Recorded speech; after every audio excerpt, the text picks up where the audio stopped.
So today I'm going to show y'all how I turn my regular old office into a YouTube studio.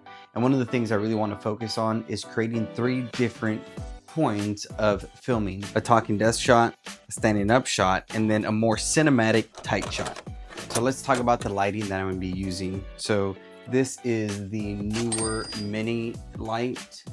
So this is a softbox for the newer light. It doesn't come with it, you have to buy it separately, but so this just kind of like clips in and boom, there you go. So the second light is going to be the Sunpack 40-watt light. Now I got this at Best Buy pretty crazy cheap, so you don't need something super expensive for lighting. This just does fine. 2 of these newer tube lights, they're really great to use, especially for like accent lighting and practicals for the background. The cool thing is it has these barn doors, so then you're able to kind of control the light a little bit better. Now these right here are the Wii light, like small square pocket light LED RGB lights, and I've had these for who knows how long. So it may seem like a lot of lighting, but you really don't need that much. You really just need 2, if anything, 1 main source of light. And if you don't have a main source of light, you can use a window. So one of the first things I like to do is move the desk away from the wall, just so that when I'm doing a talking head shot, I can either set the camera up in the front and have that as the background, or I could set it off in the side and then give me this as a background. I think this is one of the things not many photographers tell you that you need a lot of, but you need tripods, you're gonna need stands, you're gonna need things to just kind of like hold your stuff in place. What I also like to do is just take pictures on my phone of what the lighting setup look like. So even if I do change it, I'm able to go back to the phone and be like, oh, this was there, this is how I liked it. I just want to show y'all what I'm seeing right now so that you know how to adjust the video settings, not just so it looks good in the camera, but also the specs make sense to you. So right now we're doing 24 frames a second. So we have it 1/50 to match that. Now I have it at 1.4, and this is just because I love all this bokeh, as you can tell. Now this is at 0.0, so I'm gonna try to get it to a 1.3 or a 1.7, and then this I may keep it at 640 or 3200 is the other ISO range that it performs really well at. So I might take it up to 3200. We shall see.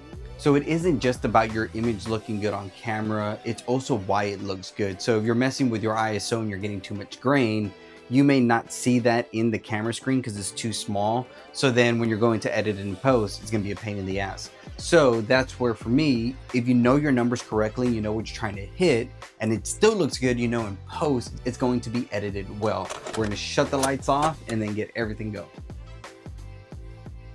Ooh, moody.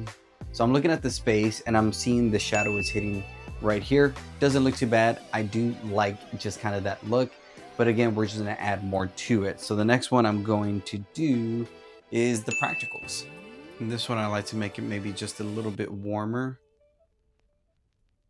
Now again, overall, what I'm trying to keep that meter at is 1.3 to 1.7.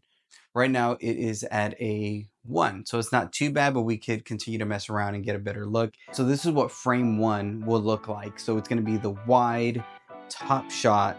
Love the way it looks. We got 1, 2, 3, 4, 5, 6 lights right now lit up, which again sounds like a lot, but it really isn't that much. I don't know about y'all, but I'm liking how this is looking. So I'm going to keep this as one of the positions that I'm going to be using for the videos that I'm going to be creating. The next one that I'm going to be focusing on is the talking desk shot. All right, so this is the talking head shot with the camera in front of the desk. Now, it doesn't look like much right now, but we're about to move all the lights around and get this set up. If I do not like the way this is set up, or if I want a second option, I'm actually gonna move it over to my right hand side so I can get some of the lights that are in the back. So I'm gonna move my key light over to maybe a 45-degree angle. As you can already tell, it looks better. I'm already getting this nice soft light. This is great. Now I got to move that tripod and stuff out of the frame. Now, as you can tell, this is a pretty wide shot. So I may end up doing the 16 to 35 so that I can zoom into the 35 and crop it a little bit better. So yeah, you see now you can't even see the light anymore. I kind of just moved it off a little bit like I said, you still can see some of the shadow. I'm gonna, as you can tell with it off, it just gives me that dark, shadowy look. Again, I like it sometimes depending on the kind of stuff I'm trying to film or the look I'm trying to go for. Like, this isn't a horrible shot. And like I'm telling you, we have one key light, two practical lights in the back, and that's it. So the other thing that I'm looking at right now is I'm at a 0.3 on the meter. So what I may do to hit the 1.3, 1.7, but also because the Sony performs really well in 640 and 3200, I may kick it up to 3200 and then crank up to maybe like a 4. I'm going to lose some bokeh, but that's totally fine because I'm going to get the shot I want. So let's see what that looks like. Now we have it at a 1.7. Again, I could even probably do down to a 1.3 and I won't feel too bad about it. But I think that looks really, really good. Seeing how colors play together on the screen is really good for setting up your shot, right? So what I'm going to start doing is just moving things around, looking at the screen, and then seeing what looks best. We're going to take our practicals, which are right here, and then we're just going to set these up. One back here by the whiskey, another one over here by the plant. Don't have the monitor on, but sometimes I will turn the monitor on as like a backlight, you know, an accent lighting on the background and stuff like that. But as you can tell, boom, these practicals are doing such a great job. Loving it. This light, to me, I think is doing a great job. This one, I don't really have it hitting me directly. I have it kind of just shooting straight. So I'm gonna actually bring it more in front of the desk. Boom, there you go, man. Like, I don't know what else, you know, I may just be tweaking this light a little bit more. Yeah, I really like the way it looks with the light reflecting off the wall. I love this ledge. So this is gonna give you like the leading line look. So if you could find things in your office that are gonna lead your viewer to you, right? So even these bookshelves are kind of adding some framing to me. All right, welcome to shot number 3. That's it right there. I have it in my charging area for my stuff. Now, first thing I'm going to do is having to lower the camera so that you don't get too much of the top of the head. What I'm filming on right now is the 16 to 35. I actually may switch it to the 50, push it back a little, add some of that more depth, maybe get a little bit more bokeh, and see how that looks. One of the other things that you want is to add diversity into every single one of your scenes. Yes, you want them to look the same because it's easier to color grade, but you also want them to look a bit different so that your audience is not, you know, keeping the same pattern. You want to switch things up.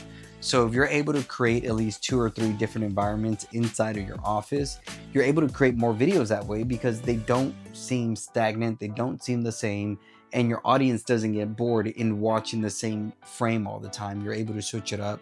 And like I said, when you add all those other things like B-roll, sound effects, music, and all that stuff, it makes your video look that much better. All right, y'all. So that is how I turned my boring old office into a YouTube studio.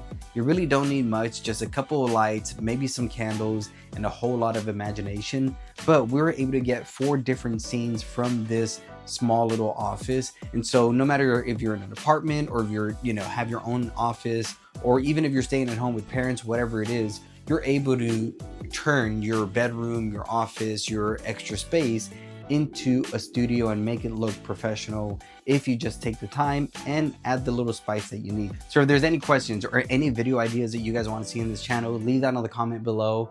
Also, if you're a videographer and photographer and there's something that you're struggling with, comment that down below. Like, I've learned so much throughout the last 10 years of doing this that if there's any way that I can help y'all, I really, really want to do that. So please leave those comments down below. Thank y'all so much for the love. Until next time, keep creating.